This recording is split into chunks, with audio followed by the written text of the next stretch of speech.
આ ધરતીમાંથી ગયેલો માણસ એટલું બોલેલો કે ભરોહો ન હોય ને તો 1200 કિલોમીટર કાપ્યા ન હોય. મને વિશ્વાસ છે મારું પાપ વયું જાય. મારા બાપ શિવની જટામાંથી આ ગંગા નીકળી છે. ચાર પેઢીના તપ પછી આ જગતના તપમાં ગંગા નીકળી છે. અકણ ખડકો હાડરો જો ગંગા તટ જાય પછી માનવિયા કુડમાય કોઈ ભૂત ન સદે ભાગીરથી ઉપરથી ઉડતા અહીં પંખી પાવન થાય માહી મંજન કરે પછી ભૂત ન સદે ભાગીરથી ચાર પેઢીના તપ પછી દાદા શિવની જટામાંથી આ ગંગા નીકળી છે. મને વિશ્વાસ છે મારું પાપ વયું જ ગયું હોય. ત્યાં તો ભોળાનાથ ને પોરાના પલા છૂટવા માંડ્યા. ભાઈ ભાઈ ભાઈ ભાઈ ભાઈ મરદનું ફાટ્યું જેને ગોતતો તો જડી ગયો. અને આ શિવ અને જીવનું મિલન થયું સાહેબ. ભોળોનાથ નાચવા માંડ્યા હો. ઓલોય નાચવા માંડ્યો. કેમ નાચ્યા?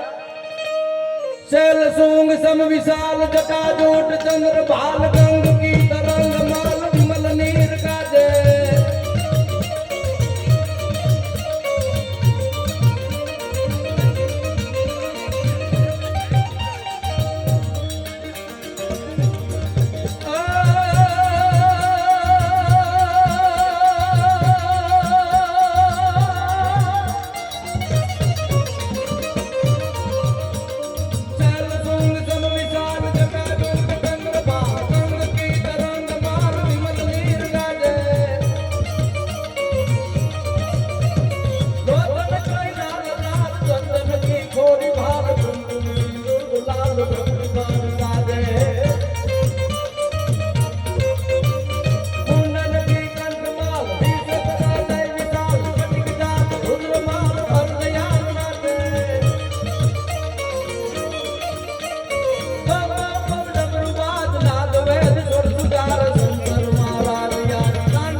નાચવા માંડ્યા.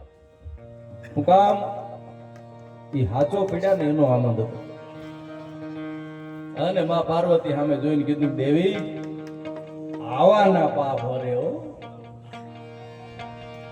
એક રંગાનો ઉજળા જેને ભીતરની રુચિ ભાત કેજે ધવલી વાત દિલની તું કાગડા. આવા માણસો આ ગંગામાં આવે ને એના પાપને ગંગા લઈ લે. તમે કલ્પના કરો, શિવ આ જીવને અડી ગયા હોય પછી તો બાકી શું રહ્યું? 12 વર્ષ લગી ત્યાં બેહી ગયો માણસ. 12 વર્ષ લગી બેહી અને ઓમ નમઃ શિવાય શિવાય નમઃ, ઓમ નમઃ શિવાય શિવાય નમઃ, ઓમ નમઃ શિવાય શિવાય નમઃ અને શિવાય નમઃ નું જાપ છે ચાલુ કરી દીધો. 12 વર્ષ લગી ગંગાના કિનારામાં ભક્તિ પાકી ગઈ હોય. પછી તો દાઢી વધી ગઈ, વાળ વધી ગયા, ઓળખાય એવી મુખ મુદ્રા થઈ ગઈ. બીજા 12 વર્ષ ટૂંકમાં 2 યુગ પૂરા થયા. 24 વર્ષ પછી એને પોતાનું ગામ યાદ આવ્યું. વતન વતન છે, તમે વતન ને ભૂલી ન. 5 જ છે ને એના ઋણમાંથી મુક્ત થવાનો અવસર આવે ને તો થઈ જાવ.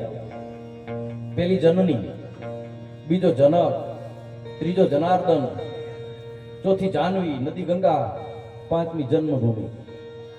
એના અવસરમાંથી જો આપણને મોકો મળે તો નીકળી જવું. વતન યાદ આવ્યું, મુદ્દો યાદ રાખજો કે જે હશે એ બહાર નીકળીશ, એને યાદ રાખજો. 24 વર્ષ પછી પોતાના પાદરમાં આવી અને ઝૂંપડી બાંધી છો. ભજનનો માણસ કાંઈ 4 ભજન કરવા રામસાગર લઈને 4 ભજન કરે. માણસ આવતા ત્યાં કોઈ ઓળખતું નથી હો. ભગાવાના ઓળખે ની આવી મુખ મુદ્રા થઈ ગઈ, એવી દાઢી, એવી જટા, કોઈને ખબર નહીં. ભજનની લહેર. 4 માણસ આવ્યા, 8 આવ્યા, 16 આવ્યા, 32 આવ્યા, 64 આવ્યા, 128 આવ્યા, 256 આવ્યા, 512 આવ્યા, 1024 આવ્યા. માણસો વધવા માણસોને એ બોલવા માંડી. એમાં બધાય કઈ ભજન સાંભળવા આવે એવું ન હોય. આ બધા ભજન સાંભળવા આવે એવું લખી નથી દીધું. બીજા કામે આવ્યા હોય. ઘણાને તો ઘરેથી બહાર નીકળવા બાના જોતા હોય. એક બાઈ બજારમાં જતી હતી કે હું 2 કલાક બજારમાં જાઉં, તમારે કઈ જોઈએ કે નહીં? આટલું જ જોઈએ.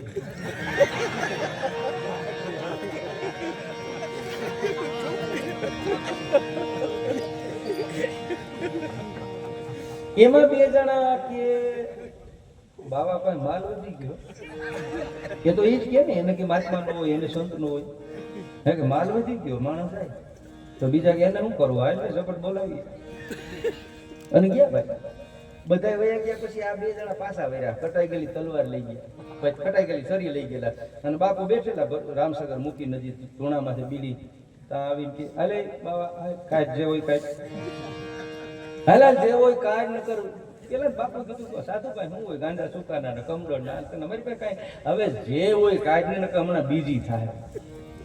બાપુ એકલા અંદર દાખાય છે. ઈ કે આ મને ઓળખતા નથી.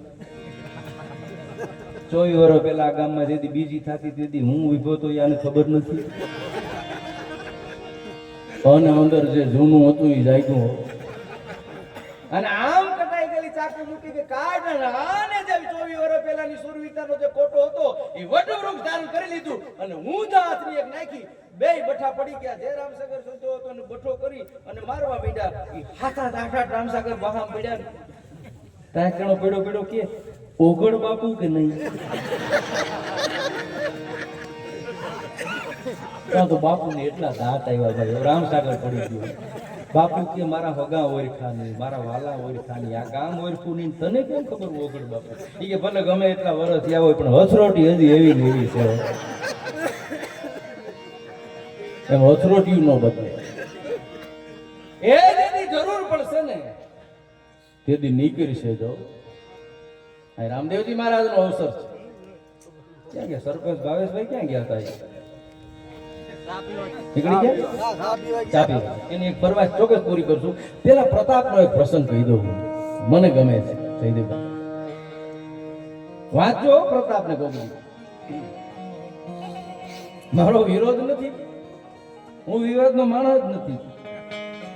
મારે કોઈ હારે વાંધો નથી. કોઈને મારી હારે વાંધો હોય ને તોય આપણે વાંધો નથી. આપણે એ હારું આવ્યા જ નથી. પણ ઘણા જે મોટરસાયકલ ની વાહે લખાવ્યો રાણો રાણા જીતે એમ કેડે પાટલું ન રહેતું હોય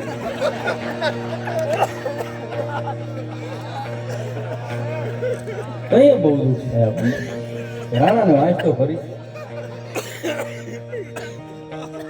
કેટલા કિલ્લાનું ભાલું હતું કેટલા કિલ્લાનું બખ્તર હતું 128 કિલો જેનું વજન હતું એ રાણો પ્રતાપ જનની એસા પુત્ર જન દેહડા રાણા પ્રતાપ અકબર જીતો આખર કરે જેમ શિયાળે સાપ એ પ્રતાપનો એક પ્રસંગ અસ્તિત્વ છે એ જગતના ચોકના માણસને મદદ કરે તમને ભરો હોવો જોઈએ બસ આપણને વિશ્વાસ હોવો જોઈએ અને મેવાડમાં હિન્દુઓ શાલિગ્રામ સિસોદીઓ રાજપૂત એકલિંગજી સિવાય કોઈને નમવું નહીં શું અકબરે એને ઓફર કરી છે તેથી જેઠાભાઈ અકબર એવું કીધેલું રાણો પ્રતાપ એક વખત આવી અને મારે તાબે થઈ જાય અડધું હિન્દુસ્તાન રાણાના નામ ઉપર કરી દઉં આજે 5 25 50 હાટો થઈને જે આગા પાછા થાય ને એને રાણાને વાંચી લેવો પૈસા વયા જાય સાહેબ તમારી જે ટીલી લાગી ગઈ ને એને કાઢવા માટે તો બહુ બહુ અડધા હિન્દુસ્તાનની ઓફર થયેલી કે એક વખત આવી અને પ્રતાપ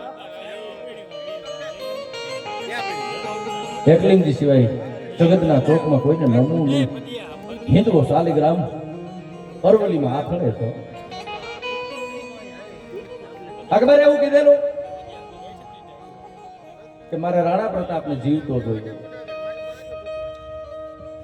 અને રાણો જો ન મળે તો પ્રતાપની સેનામાં એક હાથી હતો પશુ કેવો પ્રેમ કરે સાહેબ પશુને પ્રેમ કરી અહીં વાલથી વાતું થાય બાકી મોટો રાડે ન મંડાય અહીં દિલની વાતું દેવરા તમે કરોડો રૂપિયાની ગાડી લ્યો તમે ગાડીને વાત ન કરી શકો પશુ આરે અશ્વ આરે વાતો થઈ છે ગાયો આરે વાતો થઈ ભેહું આરે વાતો થઈ આ ધરતીના માણસે પશુની ભાષા છે સમજી શું ચેતકની આરે વાતો કરી છે રાણા પ્રતાપ કલ્પના તો કરો એ મહારાણા પ્રતાપ એની સેનામાં એક હાથી અને એવો ટ્રેન કરેલો હાથી જે હાથીનું નામ રામપ્રસાદ રાખેલું કાલ હવારે કદાચ અકબરની સામે યુદ્ધ થાય અને એવા હાથી આવે તો એ હાથીના ચક્રવ્યૂહને હાથા હાથીને એકલો રામપ્રસાદ છે કાપી થઈ જાય આવી રીતે ટ્રેન કરેલો હોય અકબરને ખબર પડી કે રાણા પ્રતાપના સૈન્યમાં એક હાથી છે કે જે આવી રીતે ટ્રેન થયો છે એટલે અકબરે કીધું કે પ્રતાપ પકડાય કે ન પકડાય પણ હવે હાથીને મારે જોવો છો તમે હાથીને તો પકડી આવો અને બહુ જ્યારે કહેવામાં આવ્યું ત્યારે હાથીની સેના બનાવી હાથીનો ચક્રવ્યૂહ કરી અને રામપ્રસાદ નામના હાથીના પગમાં બેડિયું નાખવામાં આવી પકડવામાં આવ્યો ભાઈ અને લઈ ગયા અકબરના દરબારમાં અકબરને કીધું કે આ ઈદ રામપ્રસાદ જેને આપણે અનેક હાથીઓને મારી નાખ્યા આ એ હાથી છે કે અકબરના સૈન્યના ભૂખા કાઢી નાખે એવી તાકાત આમાં છે પ્રતાપના પ્રાણનું રક્ષણ છે એની સેનાનું રક્ષણ છે રામપ્રસાદ હાથીએ કરેલું છે આમ જોયો હાથીને હેઠું જોઈ ગયો હો મારા માલિકના દુશ્મનની સામે હું જોઉં નહીં પેલું જ કામ પ્રતાપે રામપ્રસાદ હતો એ નામ બદલી પીર પ્રસાદ કરી નાખ્યું આ નામ પીર પ્રસાદ રાખ્યું તો રાણાનો હાથીઓ સાહેબ ખાવાનું બંધ કરી દીધું પાણી પીવાનું બંધ કરી દીધું ખાવું નથી જોતો અકબર આવે છે માણસો છે એ નાખે છે ઘાસ નાખે છે એટલે ખાવાનું નાખે છે પાણી પીતો નથી ઇતિહાસકારો લખે છે સાહેબ કે 18 દિવસના ઉપવાસ કરીને હાથીએ પ્રાણ ત્યજી દીધા પોતાના માલિક હાટું છે રાણા હાટું છે પ્રાણ ત્યજી દીધા 18 દિવસ પછી અને અકબરને ખબર પડી તો જે હાથીનો દેહ પડ્યો હતો ને એને અકબર પગે લાગ્યો એ દુશ્મનોને વખાણે એવા માણસો આજે હું તમે એવી વાત નહોતી તેથી અકબરના સૈન્યમાં ઘણા હિન્દુ હતા રાણાના સૈન્યમાં ઘણા મુસલમાન હતા તેની વફાદાર હતા ઘેરે રીએ તેની હારે. બસ વાત વફાદારીની છે ને. હિન્દુસ્તાનમાં જે માણસો રહે છે એને હિન્દુસ્તાનને વફાદાર રહેવું જોઈએ. બસ આપણી ધરતીને આપણે રહ્યો છો, તમે કોઈ પણ ધર્મને પાડો મુબારક છે. પણ હિન્દુસ્તાનને તમે વફાદાર ના રહ્યો તો હિન્દુસ્તાનની ભૂમિ સહન ન કરી શકે. એ તો એને પણ યાદ રાખવું જોઈએ. તો શક્ય જ નથી. એ રાણા પ્રતાપના હાથીના મૃત્યુ પછી અકબરે રાણા પ્રતાપના હાથીને પગે લાગીને એટલું કીધેલું કે પ્રતાપનો હાથી મારે તાબે ન થયો, એ પ્રતાપ ક્યાંથી તાબે થાય? કલ્પના તો કરો. જય પ્રતાપના હાથીને હું વશ ન કરી શક્યો, એ પ્રતાપ કોઈ દિવસ વશ ન થાય. એટલે ગોવિંદ પાલિયા લખે કે સમય ઓછો. એવા અનેક નમતા અકબરના ઉમરે પણ નમી તું રહ્યો રાણો એક રે મેવાડ નામો બી.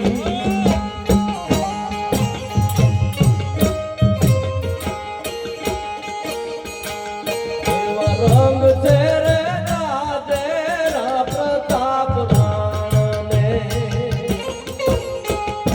રંગ છે રે રાજા પ્રતાપ રાણને.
અમેરિકાના રાષ્ટ્રપ્રમુખ હિન્દુસ્તાનની મુલાકાતે આવવા માટે નીકળ્યા.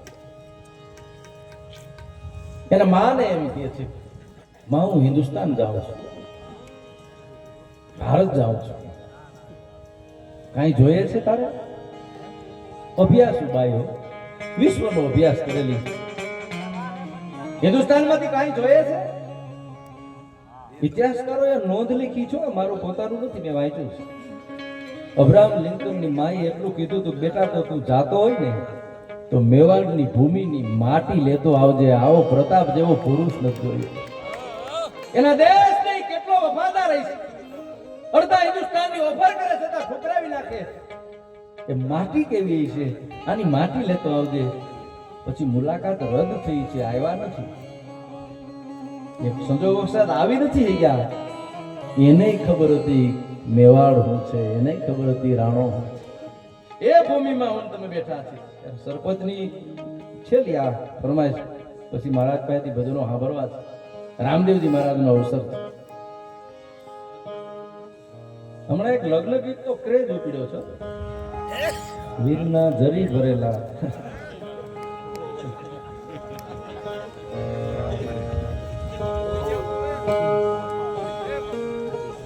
લગ્ન ગીત છે ને, મેઘાણી એમ કહેતા કે મંત્ર છે. અને અટાણે લગ્ન થાય છે, આપણે એમ થાય કે કોઈની નજર ન લાગે, રાજાના કુંવર જેવા પરણેવો. અમુક દેખા દેખીને એટલા ખર્ચા કરે કે આખી જિંદગી હપ્તા ભરવામાં વહી જાય.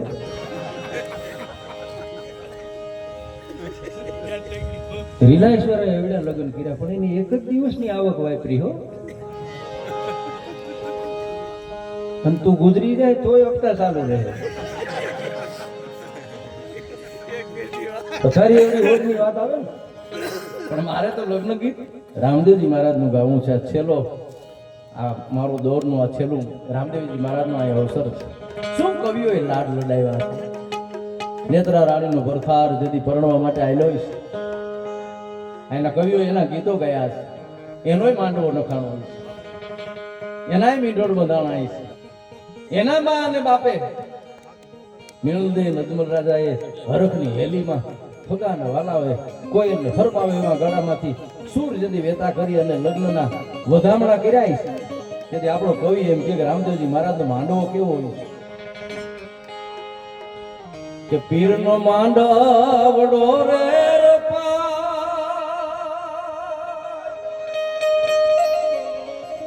મારા પીરનો જો ને કાંઈ માંડવડો રે રૂપા.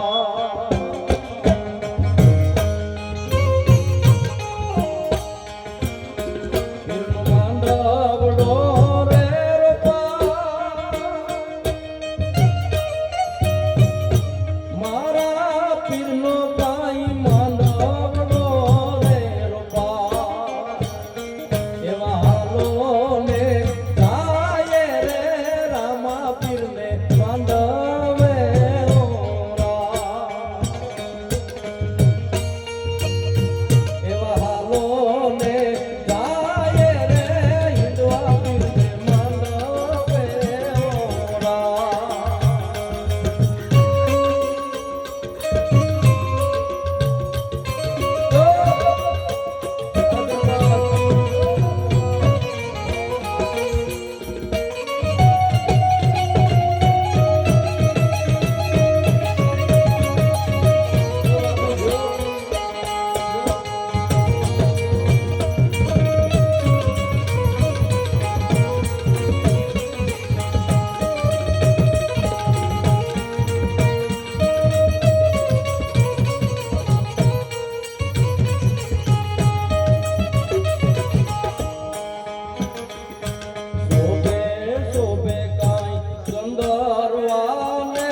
મહાદેવને પ્રાર્થના કરું, રાધા કૃષ્ણને ઈષ્ટને પ્રાર્થના કરું, રામદેવજી મહારાજને પ્રાર્થના કરું.